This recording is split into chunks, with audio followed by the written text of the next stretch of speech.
Bonjour Amédée. Bonjour Wanda. Ça va bien? Très bien. On se retrouve aujourd'hui pour poursuivre notre conversation. On avait commencé à parler la dernière fois de la guérison. Et donc aujourd'hui, on va parler de ce passage de rencontre mystique dans lequel je raconte comment Amédée a reçu ce fameux tableau.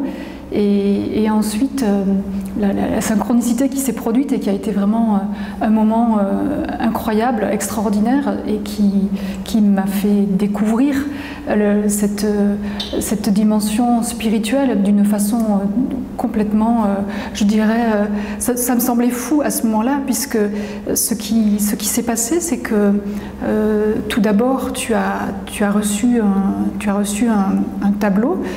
Tu raconteras ensuite dans quelles circonstances. Et puis, quelques jours après, on venait de se rencontrer, en fait, ça faisait tout au plus une semaine.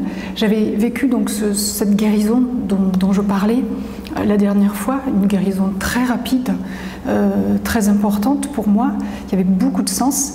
Et le jour même où je me suis rendu compte, je vivais cette guérison, tu m'as appelé. Alors à ce moment-là, on n'avait pas les téléphones portables, hein, c'était le fixe qui sonnait.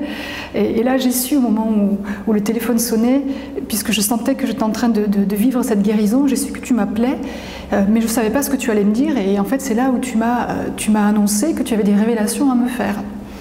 Et j'avoue que je n'étais pas spécialement à la recherche de révélations. J'étais peut-être un peu même pas tout à fait rassurée parce que je ne savais pas du tout ce que tu allais me dire, mais tu m'as dit que c'était très important, tu tenais à ce que je vienne rapidement. Et donc je me suis retrouvée chez toi, je pense que c'était le lendemain, le soir, et tu m'avais invitée à dîner. Et lorsque je suis entrée dans ton salon, j'ai vu qu'il y avait à la table du dîner, il y avait un troisième invité qui était en fait ce tableau que tu avais posé là en évidence, un tableau, une peinture qui, je savais que c'était l'objet des révélations dont tu me parlais. Et donc on a eu une conversation, on a parlé de cette guérison que j'étais en train de vivre, de ce chemin spirituel. Tu as commencé à me raconter un petit peu ton chemin spirituel, et puis à un moment donné, tu m'as parlé tu t'es tournée vers le tableau, et là j'ai l'impression que tu as changé de visage, et tu as commencé à me dire que notre rencontre était prévue de longue date, en fait que tu savais que l'on devait se retrouver. Tu m'as précisé que c'est ta conscience qui s'exprimait, et que tu parlais aussi, voilà, en tant qu'âme, en tant que conscience. Et tu m'as expliqué que sur ce tableau, qui est une peinture en fait, dont le personnage principal est une jeune femme, tu m'as expliqué que c'était toi dans une vie passée, et que tu étais à cette époque-là, donc il y a environ 2500 ans, en Nubie. Tu m'as précisé le lieu, et tu m'as expliqué que cette jeune femme que tu étais à ce moment-là était une sage, une initiée, et qu'on s'était rencontrés donc à cette époque, et que tu savais, toi déjà, que tu allais te réincarner dans cette période, une période particulièrement tourmentée, compliquée, on s'en rend bien compte aujourd'hui, et tu savais que tu allais revenir, que tu avais une mission pour contribuer à l'éveil des consciences, et que un des autres personnages qui se trouve sur le tableau, en fait c'était moi. Tu m'as dit que c'était moi, et donc il se trouve que c'était un homme, un guerrier, et tu m'as expliqué qu'il était prévu, on avait conclu une sorte d'accord, de pacte, et qu'il était prévu qu'on se réincarne.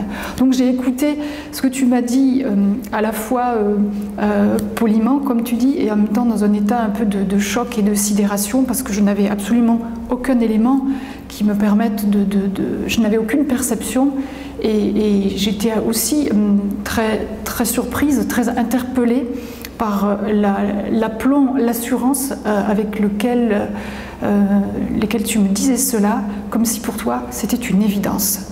Qu'est-ce qui s'est passé à ce moment-là, et comment est-ce que ça pouvait être aussi évident de me parler de ces choses-là? Je crois que tu as eu la preuve d'ailleurs après que tout ça. Et tu vas en parler après, peut-être. Plus que la preuve. D'accord. En fait, ce qui s'est produit au départ, c'est que j'ai eu une intuition très forte que quelque chose devait m'être remis. Et cette chose était vraiment importante. Voilà, comme tu le sais, pour remettre un petit peu les choses pour les personnes qui n'ont pas encore lu ton livre Rencontre mystique, pour essayer de bien comprendre tout ça. J'ai vécu ce processus d'éveil, mais j'étais encore en train de travailler beaucoup et je vivais pas mal de rites initiatiques et voilà, tout ça j'étais encore vraiment dans un processus d'expansion de conscience, et j'avais beaucoup de messages à ce moment-là, justement pour me permettre de comprendre finalement qui j'étais réellement, d'où je venais, qu'est-ce qui se passait, etc. Voilà. Donc, j'avais cette intuition très forte qu'un message devait m'être envoyé, et je ne savais pas ni quel était, par qui, comment, etc. Et un jour, il y a eu cette personne, un jeune homme que j'ai rencontré, qui est venu vers moi et qui avait des choses à vendre.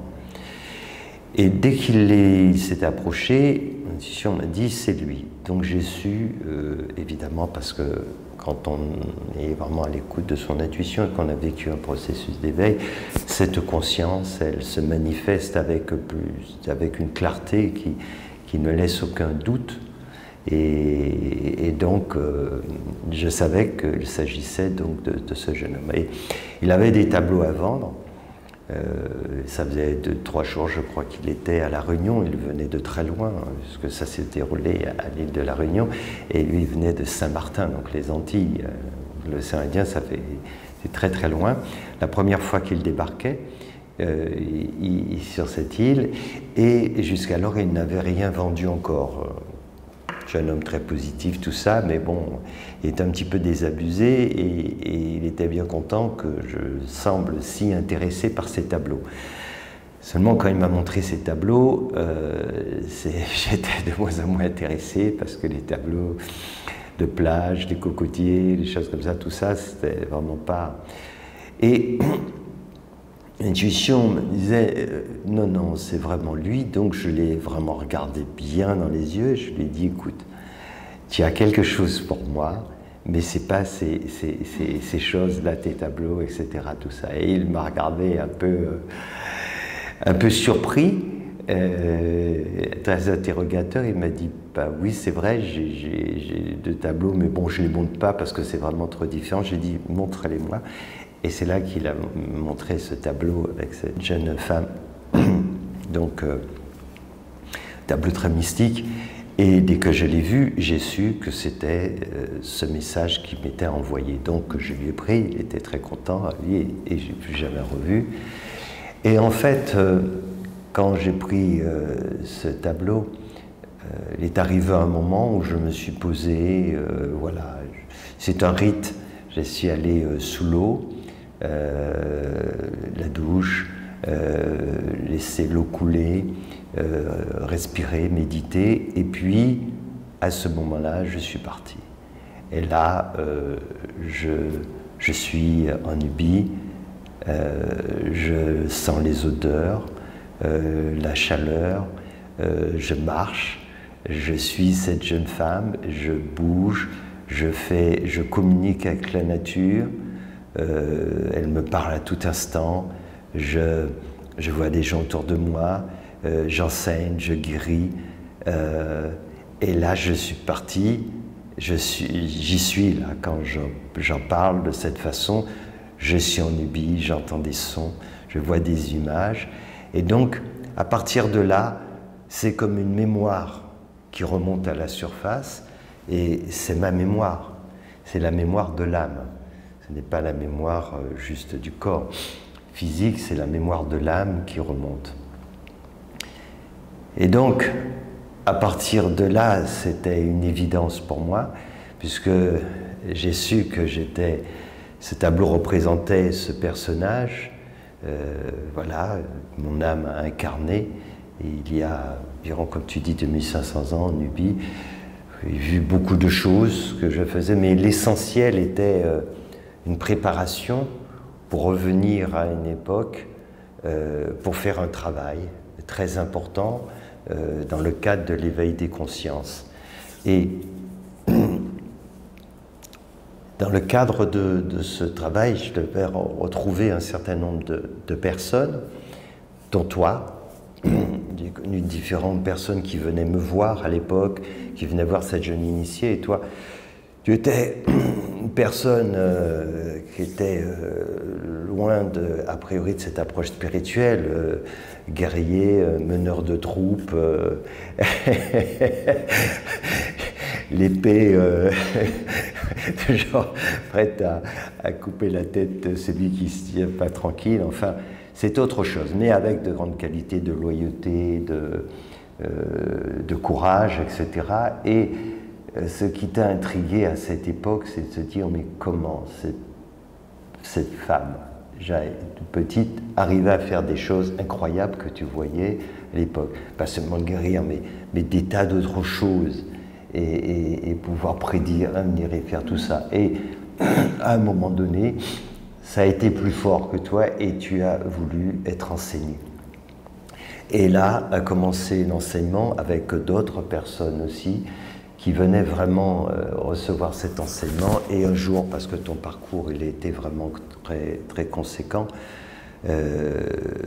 voilà, j'ai expliqué en fait que cette vie était un passage simplement, notre âme s'incarnait et qu'elle allait revenir et que si c'était ton cas aussi, tu voulais vivre vraiment ce processus d'éveil, s'élever sur un autre plan de conscience pour faire l'expérience de qui tu es réellement, alors il allait falloir continuer à vivre un certain nombre d'incarnations. C'est ce que tu as fait toi, en revenant, vivre un certain nombre d'incarnations. Et ce contact avec d'autres aussi, je l'ai toujours gardé, mais moi je ne me suis pas réincarné entre-temps. Mais voilà, après, bon, c'est tout un autre sujet, mais voilà comment les choses se sont passées. Et donc, ce qui fait que quand cette mémoire est remontée à la surface, alors il n'y a pas de doute. Et quand j'ai effectivement déposé ce tableau, et comme un troisième invité, je t'ai parlé, comme j'ai parlé tout à l'heure, je parle au niveau de cette dimension de la conscience. Et donc, cette dimension de la conscience, c'est comme si je te pose la question de te dire, à l'âge de 10 ans, tu étais à quelle école? Est-ce que tu t'en rappelles? Est-ce que tu t'en rappelles, Brenda? Oui, mais tu peux t'en rappeler quand même. Oui, voilà, tu peux te rappeler, tu peux rappeler de la classe. Oui. Si je te dis maintenant, la mémoire, est-ce que tu peux me remontrer les choses où tu étais? Moi, je me rappelle quand j'étais enfant, enfin, où je suis allé à l'école, même au lycée, enfin, au collège, etc. Eh bien, ce que je veux dire, c'est que quand tu remontes cette mémoire de l'âme, oui, c'est la même chose, et avec même des fois plus encore d'acuité que la mémoire que l'on a dans cette vie. Et donc, c'est exactement ce qui se produit. Et c'est pour ça que je pouvais te répondre avec autant d'assurance, parce que c'est la mémoire qui m'est revenue et il n'y a pas de doute à cela. Alors, effectivement, cette mémoire, elle m'était revenue, mais toi, tu ne savais pas si tout cela était juste, et je comprends bien que c'était pas simple pour toi, et c'est pour ça que tout s'est enchaîné avec cette première guérison, ce qui t'a permis de rester dans un état de réceptivité, de m'écouter, de ne pas rejeter d'emblée ce que je disais. Et à partir de là, tu m'as demandé, tu m'as posé la question, comment toi tu pouvais savoir si cela était juste. Et c'est là que je t'ai dit que tu en aurais la preuve très rapidement. Et ça, je pense que tu peux parler maintenant de ce qui s'est passé. Effectivement, à ce moment-là, je n'avais pas du tout l'expérience de ce que l'on peut vivre lorsque je connais maintenant à travers les régressions, c'est-à-dire accéder à des mémoires de vie passée, revivre des scènes et les revivre comme si on y était, en sentant, en voyant ce qu'il y a autour de nous, en ayant des sensations, en sentant les odeurs, en entendant, donc en ressentant toutes les émotions. Donc effectivement, à ce moment-là, je ne connaissais absolument rien de tout cela et moi-même je n'avais aucune perception. Et c'est vrai que, comme ce que je t'ai dit, c'est que je veux bien j'admets l'existence de la réincarnation comme une hypothèse, mais comment est-ce que je peux te croire? Je n'ai aucun moyen de savoir que ce que tu me dis est vrai.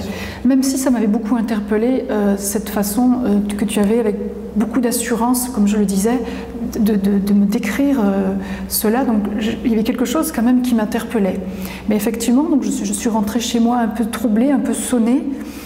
Et la nuit est passée et c'est le lendemain matin en fait que tout simplement en me rendant en ville comme j'avais prévu de le faire, donc c'est vraiment la vie qui m'a guidée d'une façon subtile et incroyable, puisque je suis passée devant une librairie où j'avais l'habitude d'aller et je suis entrée dans cette librairie, j'ai ressenti l'impulsion d'entrer. Juste une chose, tu te rappelles ce que je t'avais dit la veille quand tu m'as demandé comment tu pourrais savoir cela? Qu'est-ce que je t'avais dit? Oui, alors effectivement, tu as été très précis parce que tu m'as dit, quand je t'ai demandé comment est-ce que je peux le savoir, et tu m'as dit, tu vas trouver une preuve, et je dis comment est-ce que je vais la trouver, et tu m'as répondu, c'est pas toi qui va la chercher, c'est elle qui va te trouver. Donc tu m'as dit que c'est la preuve qui va me trouver, et tu as ajouté, et ça va se faire très rapidement, beaucoup plus rapidement que tu l'imagines. Effectivement, j'étais loin d'imaginer que dès le lendemain matin, en entrant dans cette librairie que je connaissais bien, quand je suis entrée, j'avais l'impression d'entrer dans un autre lieu et dans un espace comme si j'étais sur un plateau de tournage de cinéma ou dans un rêve. En fait, il y avait quelque chose d'un peu irréel dans l'atmosphère qui était là. Et j'ai voulu traverser la librairie, monter à l'étage où j'avais l'habitude de me rendre, et là j'ai été arrêtée puisque je me suis trouvée devant un rayonnage de livres qui parlaient de l'Afrique, des civilisations anciennes. Donc j'ai jeté un petit coup d'œil, puis je me suis dit non, je ne vais pas chercher. À ce moment-là, j'ai commencé à sentir cette atmosphère de plus en plus particulière, comme devenir oppressante, et j'ai même voulu ressortir de la librairie. Donc j'ai décidé, j'ai dit non, je ressors. Et c'est quand j'ai fait demi-tour et que je m'apprêtais à ressortir que mon regard a été attiré par deux livres en fait, et dans un meuble vitré. Et à ce moment-là, je me suis arrêtée net, puisqu'au même moment, j'ai entendu une voix qui m'a dit de façon très claire, très audible, « Tu vas trouver dans un de ces deux livres ». Et là, je me suis arrêtée net, j'ai fixé les livres, et il y a une vendeuse qui est venue et qui m'a dit « Vous voulez voir le livre ?» J'ai dit oui, elle m'a ouvert, parce que c'était fermé à clé la vitrine, elle m'a ouvert. Et entre-temps, j'ai dit oui, mais je ne sais pas lequel des deux livres c'est. Et la voix m'a montré lequel. Et donc j'ai fait signe à la vendeuse. Et en fait, le temps qu'elle le prenne, je commençais déjà à être dans un état de plus en plus dans l'émotion. Et c'est au moment où j'ai touché le livre que là mon cœur s'est mis à battre à toute vitesse. Et j'ai senti une très vive émotion. J'ai commencé à le feuilleter, mais j'étais très fébrile. Et en même temps méfiante. Et il y avait comme une partie de moi qui se méfiait de ce que j'allais découvrir. Alors je me suis dit non, ça n'a pas de sens. Je vais pas feuilleter comme ça page à page. Ou je trouve tout de suite où je m'en vais. Et là j'ai refermé le livre et je l'ai réouvert au hasard. Et c'est là que je me suis trouvée nez à nez, face à face, avec cette jeune femme que j'avais vue regarder pendant un long moment la veille au soir. Et en plus, sur cette photo, donc c'était une photo, il n'y avait aucune erreur possible, c'était la photo qui avait servi de modèle pour réaliser la peinture. C'était elle, je la reconnaissais avec ses bijoux, son regard, sa coiffe, c'était tellement particulier, c'est pas une image qu'on a l'habitude de voir. Et d'ailleurs, je ne l'ai revue que 2 ou 3 fois ensuite dans ma vie, après 25 ans. Et cette jeune femme qui me regardait comme ça, qui plongeait son regard dans le mien, elle m'a fait chavirer en fait, puisque à cet instant-là, j'ai vécu vraiment pour le coup ce qu'on appelle une synchronicité, c'est-à-dire un événement plein de significations, une coïncidence qui logiquement, mathématiquement ne peut pas en être une, pleine de significations. Et là en fait j'ai eu l'impression littéralement de plonger dans le noir, dans l'obscurité. En fait je crois que j'ai eu une sorte de coupure de mon mental qui a été totalement soufflé. Mon esprit rationnel a été totalement court-circuité, bien qu'il avait l'intelligence de comprendre que ça ne pouvait pas être une coïncidence. Et ça résonnait tellement, il y avait une émotion tellement vive, tellement forte, que à ce moment-là, j'ai pris conscience que ce que tu m'avais dit, en fait, dans un premier temps, il a fallu que je me remette de cette émotion. Et là, je me suis dit, la première chose qui m'est venue à l'esprit, c'est avec devant cette photo.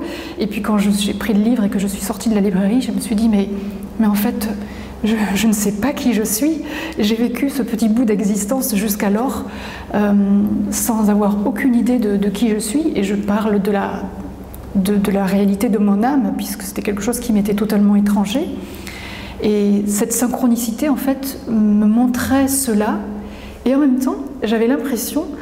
Alors, il y avait un côté quand même irréel, un peu comme si j'étais dans un rêve, je ne savais plus trop où se situait la réalité, mais j'avais l'impression qui était forte, c'est que la vie que j'avais vécue jusqu'alors, ça par contre, ça me semblait totalement un rêve, pour pas dire une fiction. Et là, je me suis dit, mais ça veut donc dire, étant donné la force de cette synchronicité, ça veut donc dire que ce que Amédée m'a dit, ça voudrait dire que ce que m'a dit est vrai.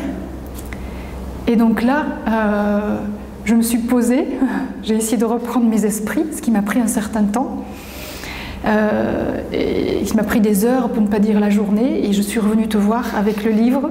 Et là, j'avais plein de questions, puisque je me demandais, mais qui est donc Amédée, qui est donc cet homme qui peut me parler de cette vie passée, me dire que je vais avoir une preuve comme ça, très rapidement, et je la trouve, et en même temps me parler avec autant de précision de cette mission. Et c'est là où je suis revenue te voir pour essayer de comprendre un petit peu, de commencer à comprendre ce qui est en train de se passer. D'ailleurs, si ma mémoire est exacte, tu avais appelé avant, et je ne comprenais pas trop ce que tu me disais parce que tu chuchotais. J'ai dit, qu'est-ce qu'il y a? Tu me dis, j'ai trouvé. J'ai dit, mais t'as trouvé quoi? Qu'est-ce qui se passe? J'ai dit quoi? La preuve. J'ai vraiment rigolé. Et effectivement, j'ai senti que tu étais un peu sur le choc. En fait, c'est vrai que quand on remonte le fil de tout ça, c'est juste impossible, c'est improbable. Et c'est ça qui a créé cette fracture et qui a fait que finalement tout s'est effondré pour toi et donc ça a court-circuité complètement le mental. Et là, tu entres dans une autre dimension, tu réalises que ce que tu croyais être réel ne l'est plus, tout s'effondre, c'est quelque chose, parce que c'était très violent, c'est-à-dire c'était fort, rapide.